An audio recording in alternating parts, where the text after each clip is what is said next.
Alright, mga kababayan, magandang araw sa inyo. Good morning. Ako po si JDB. Pag-usapan natin ngayon ito, ang actually, isa lang naman ho ito sa dahilan kung bakit galit na galit etong si Akla, si Harry Roque, kay Congresswoman Beatrix Jinky o kay Jinky Beatrix Luistro.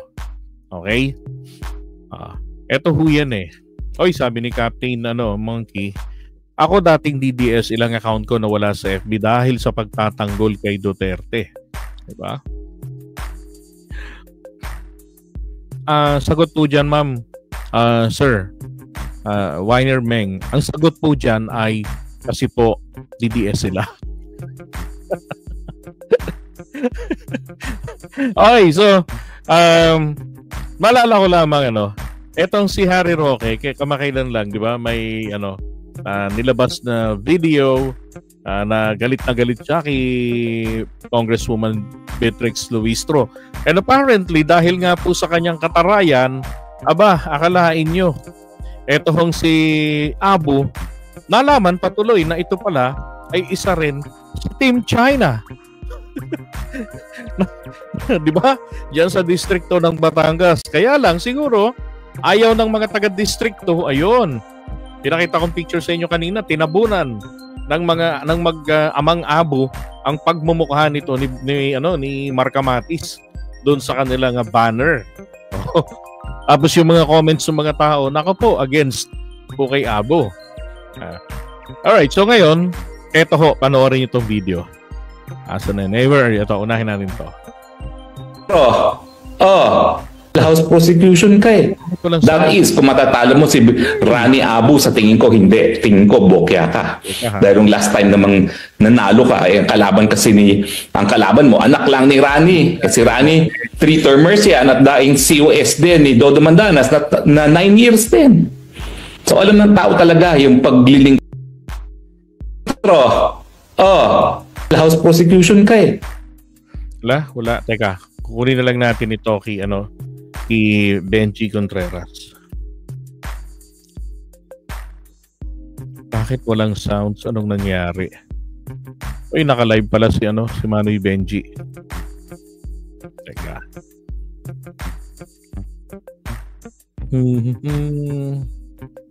Ako yung post na yan sa kanya eh.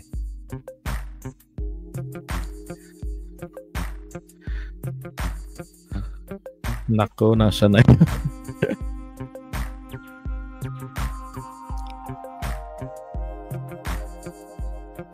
Ika. Tingnan natin yung isa ha. Testingin natin kung meron itong audio.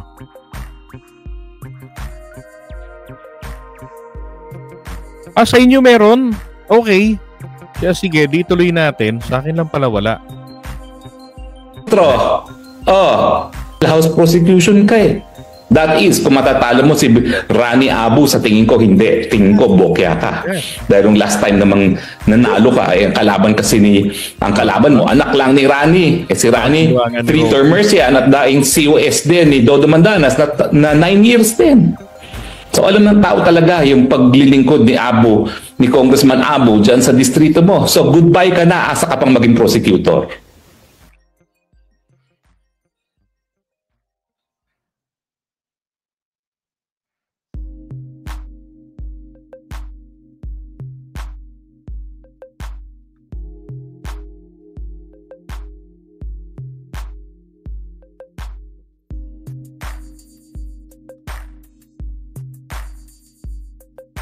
Di ba? So, dito sa video na to, kitang-kita nga rin na kung bakit nga naman ganong pinagtatanggol niya at sinasabi pa nga niya, kung tatalunin ba naman daw nito ni Beatrix Luistro etong si Rani Abu, kaalyado nila, ka-DDS nila, ka-Team China nila.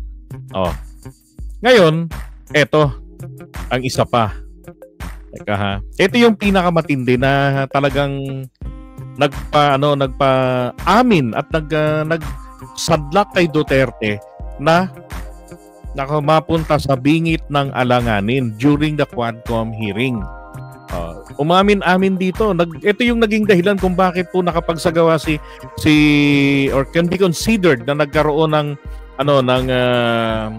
extrajudicial confession si Duterte dahil sa kanyang mga pag-amin-amin nang siya po ay ini-interpolate politely ni Congresswoman Jinky Beatrix Luistro. To your statement Type 1 po, that merong you are audio, taking please. full legal responsibility to all the victims of war on drugs, both legal and illegal. It is my humble submission, Mr. Chair, that the former president can be considered liable for all these crimes under the theory of conspiracy by being a principal by inducement. I wish to manifest, Mr. Chair, that without the order, without the reward, these police operatives should not have resulted to killing a huge number of victims of war on drugs. Beg to disagree with your premise, ma'am. I understand, Mr. President, but that is a manifestation. Yes, but you know, Thank you, if Mr. police is President. supposed to do his duty. He goes to school for 2 years. He receives instructions to how to go about his duty. Kung anong We sinasabi. have to give the presumption of regularity. Regularity. That's a principle of law. Thank you, Mr. President. Pag every time na may ginawa kaya in your favor is the principle of regularity, Presumption in the of performance regularity of duty. of performance of official duty, Mr. President. Thank you for your enlightenment. Mr. President, I wish to ask, with all due respect, considering your statement of taking full legal responsibility, both to legal and illegal. Alright, sabi ni Roel, tanong ni Roel, may halaga pa ba ang sinasabi ni Rox? Meron pa naman po kahit konti. Di ba? For entertainment purposes only.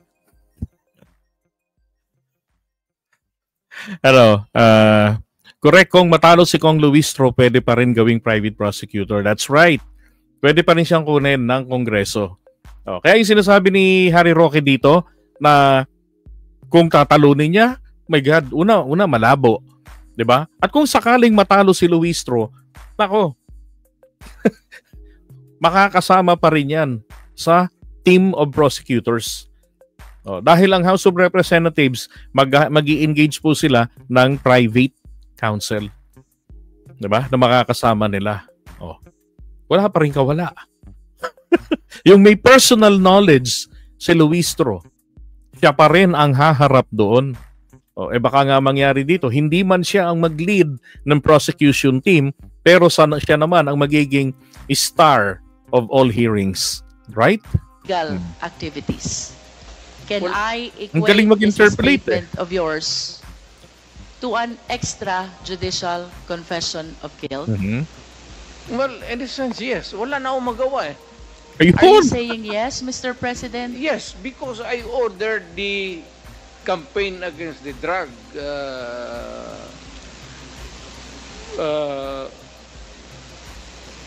syndicates. At kung anong ginawa nila, whether illegal or not, it was ako ang nag-utos. In that sense, I take that responsibility of their actions. Wala akong magawa eh. Commander ako, nag-utos ako. Puntahan ninyo yan.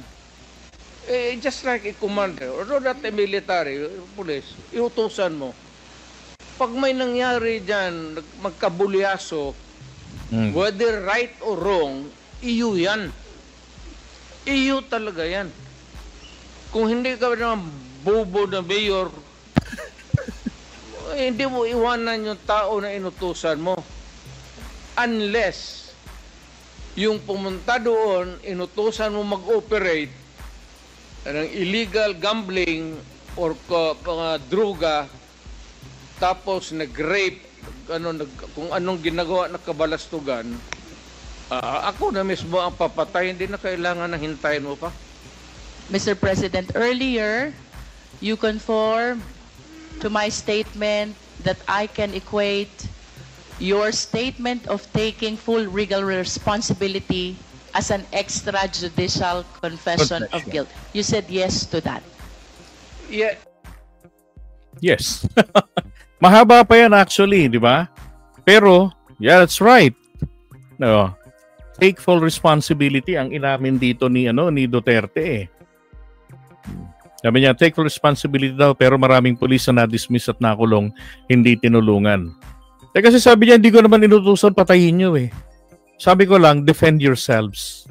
Pag kayo nalagay na sa panganib, alanganin na yung buhay ninyo, anong gagawin ninyo? May anak kayo, may pamilya kayo, you have to go home. Di ba? Huwag niyong hayaang maunahan kayo. Ang ginawa naman ng iba, inunahan. Hindi na hinintay naman laban. Di ba? Pero ang issue nga dito is, sino ba ang nag-inspire sa mga taong yon na magsagawa ng killing spree? Di ba? Again, my personal position in regards to the war on drugs ni Duterte, I am okay with the killings ng mga involved talaga dyan sa illegal drugs na yan. Lalong-lalo na ho yung mga nagtutulak. I don't fucking care kahit nagaling sa kahirapan ang dahilan nila. Hindi o kaya naman yung mga itinumba mga big time sana. Okay lang ako ron eh. Ang hindi ko nagustuhan dito, may nadamay ng mga inosenteng civilian tapos wala siyang ginawa para ito matigil. Hindi pinaimbestigahan yung mga perpetrators nito. 'Di ba? Wala siyang ginawa. Dinedman lang niya. Pinabayaan niya ang mga kababayan natin na nadadamay at tinatawag na lamang nila na collateral damage. Yun ang naging problema nun eh. Diba? So anong gagawin dun? Ay nako. Kaya tama lang naman din talaga na mapadampot siya sa ICC at etong mga sagot niya, mga pag-amin niya, dala ng kanyang kahambugan, kahit na siya po ay abogado, wala na siyang magawa dahil yabang niya magsasagot eh.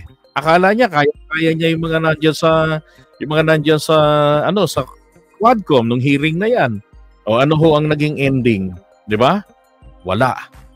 Nanganganib siya ngayon tuloy dahil nagkaroon ng mga pag-amin na ginawa si Duterte. At yan ang hindi matanggap nito ni Manay Hari. House prosecution ka eh. Ang taray ni Hari dito. That is, kung matatalo mo si Rani Abu, sa tingin ko hindi. Tingin ko bokya ka.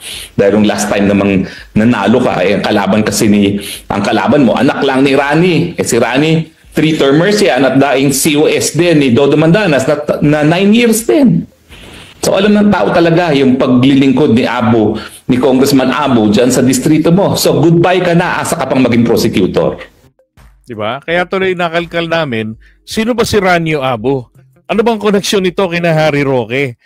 Paano ngayon yan? Madadamay pa tuloy. Kung si Marcoleta ay kinahihiya ng kampo ni Abu.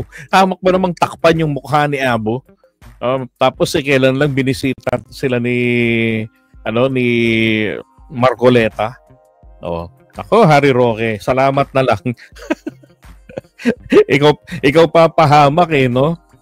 Ay nako. Saka ito, si Harry Roque, dapat dito, umuwi ng Pilipinas, pakita niyo yung kanyang katarayan. Tapos na yung hearing ng Quadcom eh. Harapin niya yung kasong isinampa sa kanya. Di ba? Merong iba sinampahan ng kaso, ng PAOK, ng dismiss. Dapat ganun din sa kanya. Humarapin, hindi masyadong dakdak ng dakdak. Di ba? Tapos yung nakaraan, hinanap ni tawag dito ni Risa Baby sa Senate. Nasaan si Harry Roque? So, sinabi ngayon, yung whereabouts niya, bali yung certification sa mga pinagpuntahan nito, yung nilandingan, di ba? Kaya lang sana nga po, ito, sa lalong madaling panahon, mahuli na to si Harry Roque. Tingnan natin yung tapang nito, yung katarayan nito.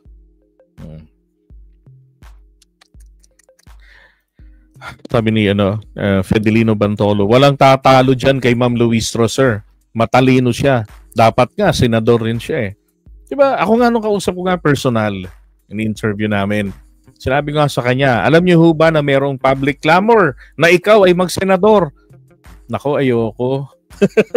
Hindi ho siya katulad ng ibang mga politiko ha. Buwaya sa kapangyarihan. Na sumikat lang kahit naman po tatanga-tanga-tanga-tanga, walang alam sa trabaho ng pagiging mambabatas, maging mayor, di ba? Maging presidente. Nako, sinabak na dahil po sa sikat. O, anong ending? Wala. Di ba? Nga. O, pero etong si Luistro, nako, gusto niya, mas marami pa siyang matutunan.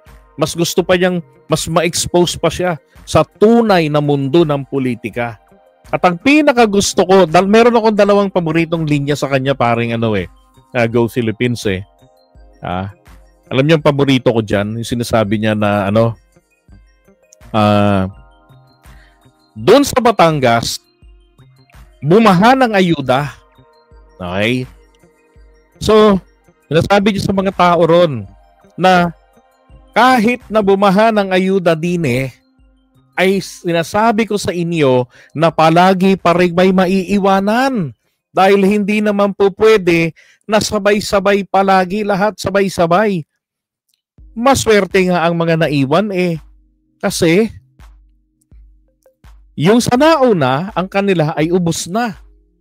Yung doon sa mga napag-iwanan ay hindi pa nasisimulan. Si Mrs. tawa rin ng tawa kanina Diba? Ay nako. Tuwan-tuwa ako dyan. Napakasaya talaga pagkakasama nyo si Luistro sa kampanyahan. Mag-e-enjoy talaga kayo. Kaya lang sisiguraduhin nyo lang dapat na wala kayong heart issues.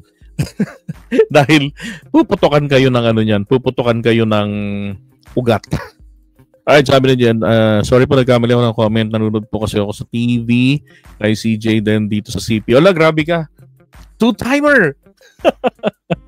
Nabanggit sa comment kay CJ sa JDB may nag-ask sinong JDB din may nag-reply na Jarrett. The best daw meaning. Ganon. Nakita ko nga kanina yun Okay. Marco J. Canonoy, boboto ako sa senador na magpasa ng batas na lahat ng binoto ng taong bayan na impeachable. Kahit yung mga senador at congress, yan ang senador na iboboto ko. Yan. Diba? Alright, so iwan nga muna natin si Manay Harry. Ay, nako, Harry Roque.